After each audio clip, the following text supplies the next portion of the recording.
Olá, o programa Trilha Social, o programa que fala o bem, faz o bem, divulga o bem, começa agora e começa agora, convidando você a elogiar a você mesmo.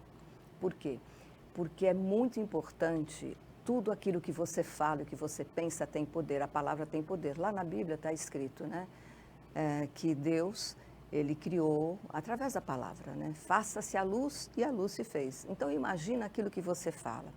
Aí eu convido você também a não expressar nada negativo a seu respeito.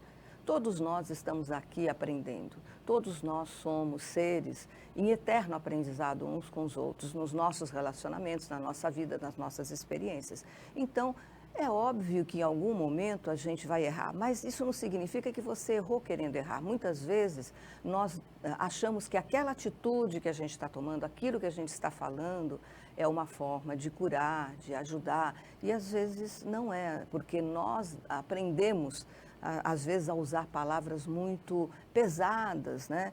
A culpabilizar, a dizer ao outro que o outro é vítima. Então, dessa forma, nós não ajudamos ninguém a sair de um ciclo vicioso de dor, de sofrimento, ou até do erro. E um erro não significa você... cometer um equívoco na vida não significa que ele te determine. Já imaginou? Se cada erro que você comete fosse o que determinasse o que você vai ser durante toda a sua vida, como é que seria possível a gente transformar o mundo? Não seria possível. E eu sou a prova viva, assim como de muitas pessoas no trabalho voluntário, de tantas transformações que foram feitas. Por quê? Porque nós fomos olhar para essas pessoas que são excluídas da sociedade, que não têm as mesmas oportunidades que outras pessoas mais aquinhoadas têm. Nós fomos dar essas oportunidades para elas e elas se transformaram. Elas começaram a ter uma outra visão da vida, elas começaram a ter esperança, elas começaram também entenderam que alguém olhou para elas e a autoestima subiu. E com autoestima alta, né, você pode olhar os seus talentos, olhar aquilo que você tem de bom. E assim, sempre que alguém perguntar para você como é que você está, você diga assim: eu estou me curando, eu estou melhorando, eu estou evoluindo, estou aprendendo. Nunca diga nada negativo, nem para você, nem para o outro. Se alguém vem e lhe conta algo muito pesado, muito sofrimento, você diz para a pessoa: olha, isso vai passar. Você dá conta de resolver isso. Tem coisas que não estão no seu controle.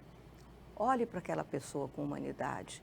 Olhe para ela e diga: eu vejo você, eu me importo com você. Importe-se com você, importe-se também com o seu vizinho, importe-se com o seu colega de trabalho, importe-se com os seus amigos, com as pessoas com as quais você convive, importe-se com a sua família, com o seu filho, porque muitas vezes eu vejo pessoas buscando ajuda psicológica porque tem um problema com o filho.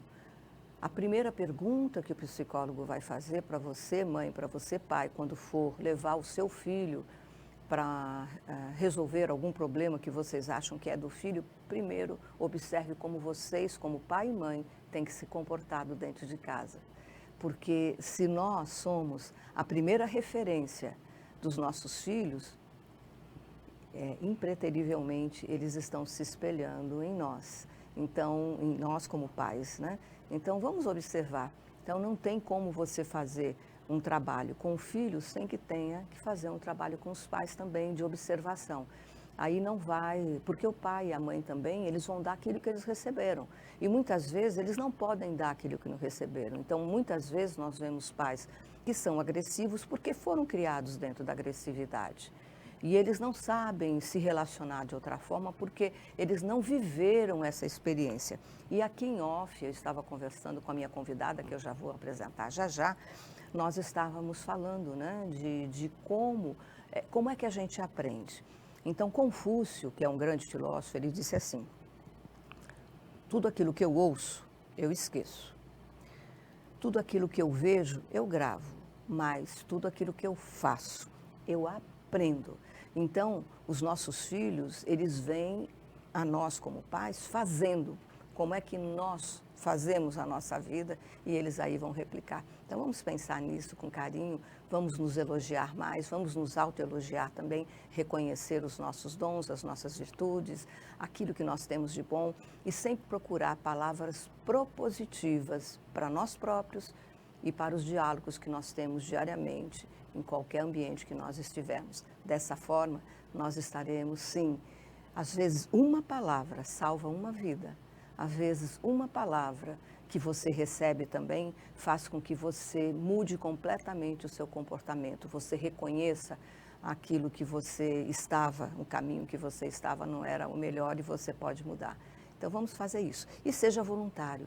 Procure alguma instituição na sua rua, no seu estado, no seu município, se engaje. Se você tem algum projeto, você pode até ligar para a gente, que a gente traz aqui para mostrar o projeto que você tem, o sonho que você tem, para você compartilhar isso com mais pessoas. É isso que nós fazemos aqui. Nós compartilhamos histórias de vida para transformar vidas e para trazer mais amor, mais paz, mais harmonia para todos nós. E hoje nós estamos recebendo uma pessoa que é jovem. Como é importante nós darmos espaços, principalmente profissionais, para os mais jovens, porque eles precisam de um primeiro emprego, né? E nós vamos falar sobre isso também. E essa jovem é uma jovem arquiteta, ela se formou em arquitetura, ela vai contar um pouco da história dela, e é também artista plástica. E ela está pela primeira vez participando do Salão Nacional de Arte Contemporânea aqui em Alagoas. E ela vai falar um pouco dessa trajetória dela. E como é bom ter você aqui, Joyce Cavalcante. A Joyce Cavalcante, ela é artista plástica e também é uma arquiteta. Não tem como a gente separar a arquiteta da artista plástica, né? Antes de tudo, é um prazer estar aqui. Muito obrigada pela oportunidade. É uma honra mesmo. Muito obrigada. E é verdade, não dá para desassociar. Tanto que meu trabalho de conclusão de curso foi realmente falando dessa integração, né? Da relação entre as artes plásticas com a arquitetura. Porque eu acho que as duas se potencializam, né? São artes, né? A arquitetura é um tipo de arte, apesar da parte mais técnica e mais prática, eu acho que o melhor da arquitetura é justamente a parte artística. É o que eu mais me identifico, pelo menos. Isso, você se identifica. Agora me diga, vamos falar de quem é Joyce. Joyce nasceu onde, Joyce? Eu nasci aqui em Maceió mesmo. Os meus pais, eles são de Palmeira dos Índios, meus avós também. Mas eles vieram para cá trabalhar e eu nasci aqui. Meus avós continuaram morando lá.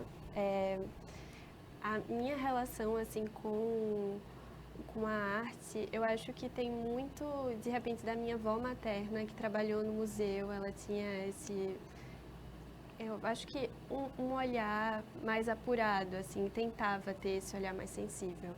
E acho que outra coisa, não exatamente direcionada à arte, mas a questão de, como você estava falando agora há pouco, de estar disponível para o outro, também é uma coisa que eu vejo muito na minha família, essa questão de estar sempre disposto a cuidar do outro. E eu acho que isso tem tudo a ver com arte também, porque a gente vai treinando o nosso olhar e essa sensibilidade não só para criar coisas, eu acho que para conviver com as pessoas também, né? Cuidar é a grande coisa, na minha opinião. Eu acho que eu aprendi muito isso com a minha família. Meus pais participavam de muitos grupos na igreja, ajudavam bastante as pessoas de lá, né? Tinham vários grupos que eles acompanhavam e eu sempre estive perto. E eu acho que, para além dessa ajuda também para pessoas de fora, tem muito o cuidado interno, sabe? Com as pessoas da família, com os amigos. Eu acho que eles têm esse olhar carinhoso para o outro. Eu aprendi muito isso, assim. E a empatia?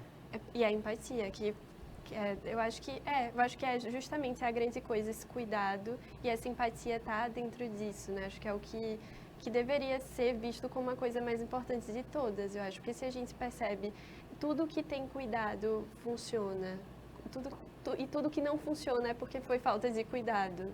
Eu sinto verdade. Muito isso, assim. O que você acabou de falar é uma grande verdade, seja na política, seja dentro da família, seja numa escola, num ambiente de trabalho. Pois na convivência, né? Fazer tudo com autorresponsabilidade. Sim. E aí a autorresponsabilidade é algo que acho que a humanidade ainda está aprendendo. Nós passamos por um momento, né? Passamos aí quase 3 anos e ainda temos aí o Covid, né? Essa pandemia que nos trouxe grandes reflexões e também grandes perdas, grandes sofrimentos. A humanidade, algumas pessoas, eu costumo dizer o seguinte, que algumas pessoas, elas se melhoraram e outras aflorou o que elas tinham de ruim. É verdade. Aí fala assim, não, mas aquela pessoa se transformou em função da pandemia. Não, ela se transformou, ela não se transformou, ela simplesmente aflorou. Né? Porque o fato de nós ficarmos confinados, né, nós tivemos que ficar em casa, não podíamos nos relacionar, era o cuidado de saber que se você pegasse o Covid, você estaria também, não só você, mas você estava carregando algo que poderia passar para outra pessoa e tirar a vida de outra pessoa, poderia tirar a sua vida de outra pessoa. Sim. Foi muito impactante, né, esses momentos. Como é que foram esses momentos para você? Para mim foi bastante difícil, a gente cumpriu muito direitinho já por essa preocupação como um todo, mas a gente viu muita gente não cumprindo. Acho que muito, eu não sei se as pessoas não entendiam que elas precisavam ter esse cuidado. E aí você vai percebendo que realmente faltam os cuidados mínimos assim no dia a dia, que as pessoas não têm essa preocupação com o outro às vezes, né? Então pra gente foi uma coisa muito reclusa, a gente ficou muito em casa, né? Eu sei que não era uma possibilidade de todas as pessoas também, mas a gente teve como ficar em casa. E para mim foi um momento que intensificou muito a convivência, né, da minha família, ao mesmo tempo que a gente foi ressignificando muita coisa. Então, foi um momento horrível, né? Sem querer romantizar o momento. É claro. De forma alguma. Mas a gente tentou transformar aquilo no menos horrível possível, vamos dizer assim. E foi um momento que eu tive bastante tempo com a minha irmã, por exemplo. Porque no dia a dia a gente acaba... Você tem uma irmã, que idade que ela tem? Tem 9 anos. Qual o nome dela? É Maria Beatriz. Eu tive a oportunidade de conhecer, é uma garota encantadora. Obrigada.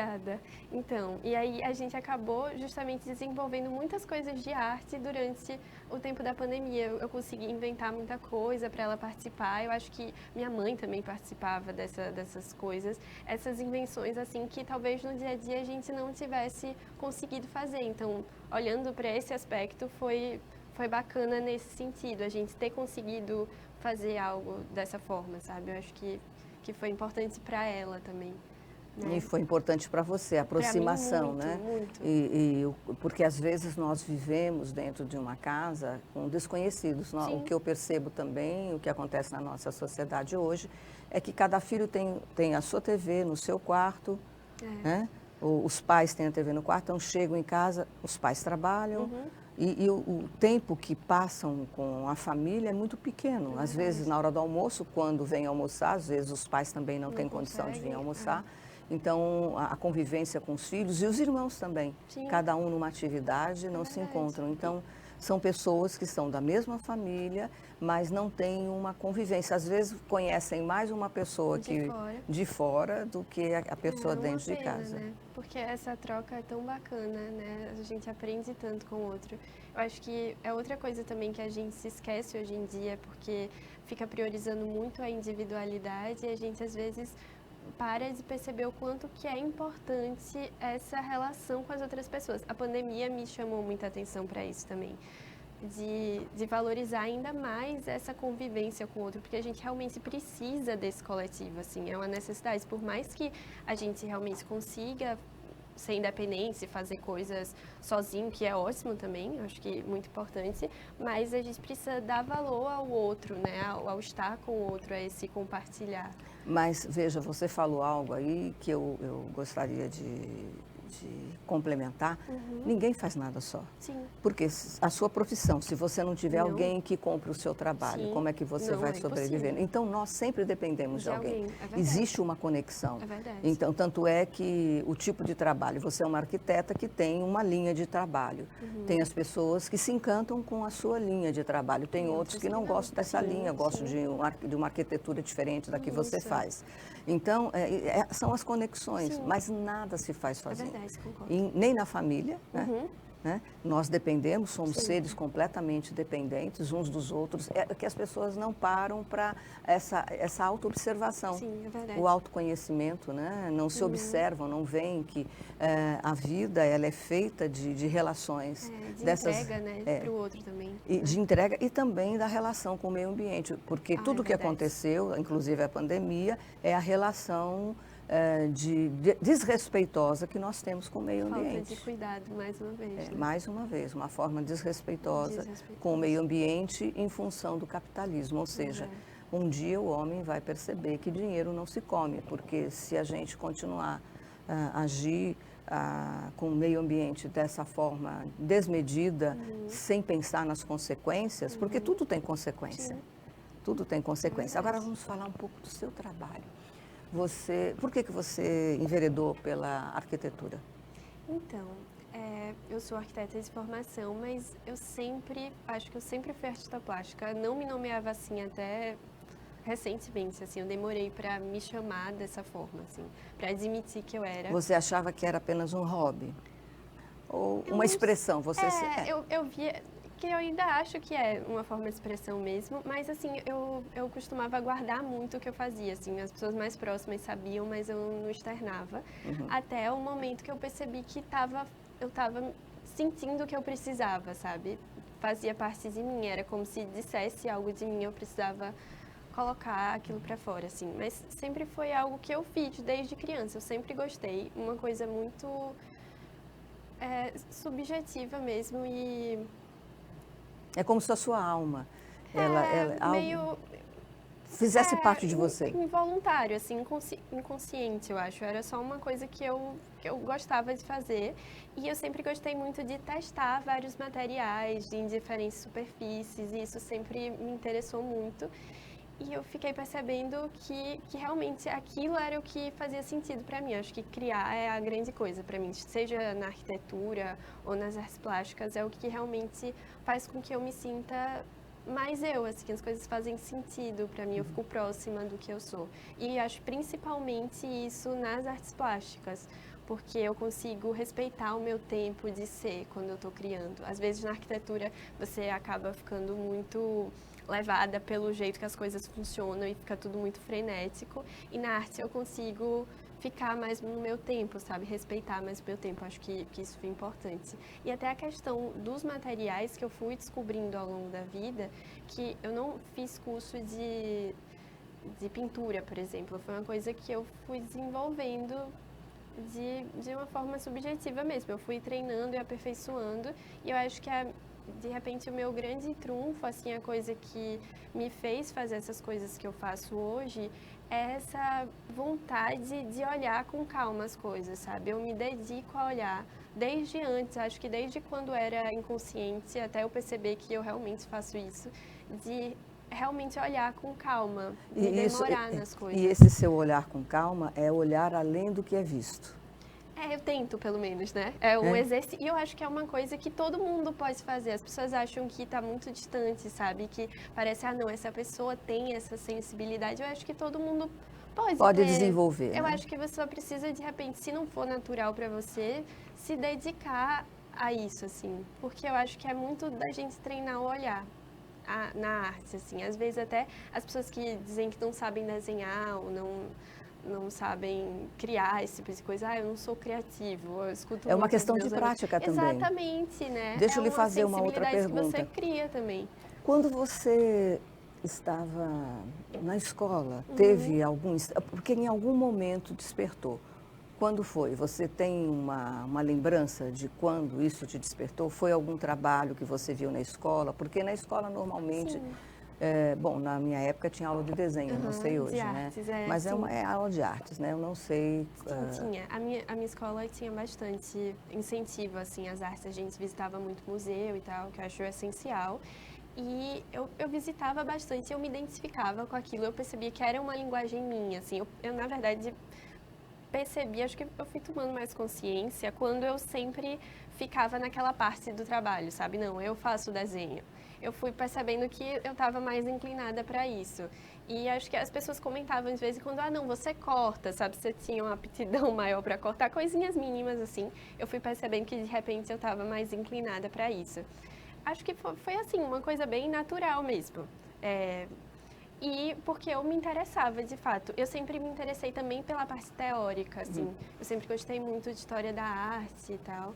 Então, eu acho que Olha, foi assim. nós estamos com uma imagem aí. Você também esteve num trabalho voluntário durante o Salão de Arte Contemporânea. Nós estamos mostrando, né, para o nosso público ali, você falando com os alunos, mostrando também a exposição, mostrando o seu quadro, ali com Vera Leide Nazaré, que também é do Maceió Voluntário, e você, né, inaugurando um trabalho voluntário dentro do Salão de Arte Contemporânea, junto com o Maceió Voluntário. Ali uma pintura sua, me fala dessa pintura. Sim, então, essa pintura eu fiz de aquarela. Faz uns anos que eu comecei a pintar com aquarela e foi muito de um processo de perder um pouco do controle, sabe? Eu sempre acho que tentava controlar tudo. E a aquarela me mostrou que eu não tenho esse controle. Então, assim, foi um material que é muito importante para o meu desenvolvimento pessoal mesmo. Porque eu percebi que a aquarela é muito fluida, né? Então, você quer fazer uma coisa... Esse quadro que está sendo mostrado aí é o que você está expondo, né? Isso. No Salão de Arte Contemporâneo pela primeira vez. Me fala um pouco sobre o sentimento que te veio quando você criou essa obra. Ele é feito de cerâmica fria e ele veio de um processo de trabalho que eu comecei em 2019, justamente na minha conclusão de curso. Quando eu comecei a relacionar a arquitetura com artes plásticas, eu fui observando mais as construções modernistas e os azulejos, muito do que era feito naquela época, e eu fui percebendo que eu me identificava muito com aquela forma de expressão, né, com as formas geométricas mais limpas e tal. E aí isso me fez abrir mais para as cores, assim. Eu acho que eu perdi o medo das cores, de certa forma. Então, vai muito por aí. É um quadro mais subjetivo também. Eu queria que tivesse a interpretação de cada pessoa, queria deixar aberto para isso. Mas vem desse processo de um estudo de formas que já faz alguns anos que eu venho fazendo. Eu comecei a fazer com papel, porque era o que... Inclusive, na pandemia, eu fiz muito disso. Porque o papel eu tinha bastante, então eu tive que aproveitar o material que estava disponível para mim. Uma coisa que você me faz lembrar isso, que a arte, ela pode acontecer com tudo. Pode acontecer com o papel que você tem em casa, pode acontecer com algo que você vai reciclar. Isso. Enfim, às vezes você está passando na rua, você vê alguma coisa, eu vejo alguns artistas pegarem coisas do lixo e transformam em arte. Pois é. Porque E você, nesse período, você se ateve à questão. É como se você estivesse sendo levada a fazer uma descoberta, né? Verdade. Com o papel. Como é que você poderia se expressar através disso? Eu acho que é muito isso que você falou. Acho que em todos os objetos, na verdade, todas as coisas, quando a gente justamente olha com calma para essas coisas, a gente consegue ressignificar aquilo, a gente consegue criar algo. Por isso que eu acho tão fascinante, assim. E eu acho que se a maioria das pessoas parasse e resolvesse fazer algo desse tipo, seria de repente tão fascinante para elas quanto é para a gente que trabalha com isso, porque você descobre que as coisas são muito maiores do que a gente pode ver, sabe? As possibilidades são muito maiores. Era até o que a gente estava falando para as crianças na semana passada, né? Na oficina que a gente fez no Complexo Cultural do Teatro Deodoro. No Salão de Arte Contemporânea. Isso, né? Exatamente. Que a arte, ela possibilita esse campo de imaginação, de você, de repente, sair daquela sua realidade e imaginar uma outra coisa que pode ser real, né? Eu acho que a gente precisa... Você pode sonhar. Exatamente, né? Porque às vezes é tirado da gente isso, né? Às vezes as pessoas não têm essa possibilidade. Eu acho que é importante a gente lembrar que não é uma coisa... Nossa, estão falando coisas aleatórias. Não, é uma coisa palpável, né? A gente precisa, né, desse direito. Joyce. Então, Joyce, aí quando você diz isso, a gente percebe que os jovens, né, quando você faz isso, é uma linguagem do inconsciente, né? É uma forma de expressão, com certeza. é como você diz, né? O intuitivo. O intuitivo ele vem daí, ele vem desse inconsciente, mas que existe uma conexão. São as conexões, né? E aí você vê, parece até que quando você se abre, né, para esse novo, para observar, e você se abre para deixar esse espaço dentro de você, as pessoas que têm afinidade, elas se conectam com você. Isso acontece na arquitetura também? No seu trabalho? Acontece.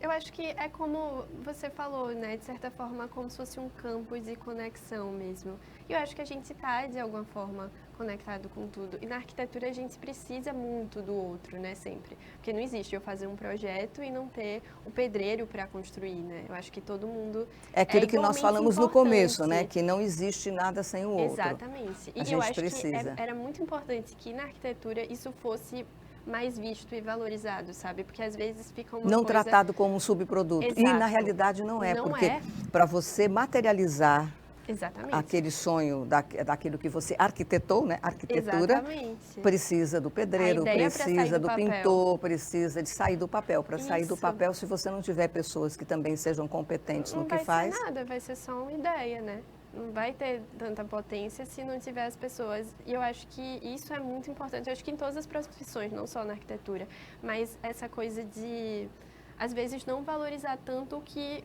o outro faz, né? Tem sempre esse negócio de colocar pessoas numa caixa, isso aqui é mais valorizado, isso é menos, quando não deveria, né? Mas isso aí vem da nossa forma preconceituosa, né? Isso é cultural, nós temos que mudar. Eu costumo dizer que nós temos que desconstruir muitas coisas na nossa sociedade, principalmente a cultura de violência, né? E também de não valorizar o outro, para construir essa nova cultura. Mas isso precisa começar dentro de casa, tem que ir para as escolas, porque as escolas também precisam de passar por uma grande transformação, não só as escolas, os professores, né? Porque até na formação, né? O nosso governo também tem que ter um olhar mais apurado para isso. Então, uma reunião de pessoas que tenham um olhar, queiram, né? Um olhar propositivo e para acertar, assertivo, né? A sua profissão de arquitetura você escolheu como? Então, eu queria muito uma coisa que me desse possibilidade de criar. E aí pensei em algumas opções, mas achei que na arquitetura eu conseguiria trabalhar com mais coisas, sabe? E aí decidi arquitetura muito por isso, assim, a parte do desenho, a parte da história da arte, eu achei que eu ia me encontrar muito ali e isso de fato aconteceu. E que também tem a ver com a questão da cultura, né? Exatamente, a gente tá... E também com a questão do que você faz intuitivamente das artes plásticas. De alguma forma, pois é. Eu acho que assim, o mercado, ao meu ver, na verdade, ele deveria estar mais aberto para essa parte criativa. Às vezes, a arquitetura acaba sendo muito uma reprodução de coisas, que eu acho extremamente triste, porque o bacana é quando ela é, de fato, criativa, né? Mas, olha, ela já aceitou o convite do Maceió Voluntário para fazer um trabalho na escola sobre tocar os alunos sobre o que é a profissão da arquitetura. Olha que maravilha. São trabalhos voluntários e você está de parabéns. Essa senda é uma senda de amor e de transformação.